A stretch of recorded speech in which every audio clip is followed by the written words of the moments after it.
Yam, Lodi, magandang gabi. Ito na yung ating tinolang tahong. Malapit na maluto mga Lodi. Kitang-kita nyo naman, di ba? Sobrang sarap po niya. Papaya ginamit kong dyan, pinaka sahog niya. Prutas po, papaya. Papayang hilaw. Tsaka natin lalagyan ngayon ng gulay mga Lodi. Isang masarap na gulay. Para mas masustansya, lagyan natin ng repolyo mga Lods. Para siyang nilaga. Sarap niya mga Lodi. Malutong-lutong pa. Tsaka halo-haloy lang natin yan Lods. Yan mga Lodi, napaka-the best. Kaya nga ugaliin nyo kumain ng gulay mga Lodi.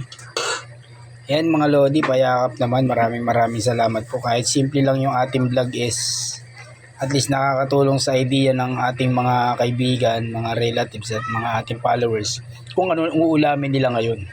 And mga Lodi, maraming salamat. Kain po, tinolang tahong with with papaya and repolyo. Yan, kain Lodi.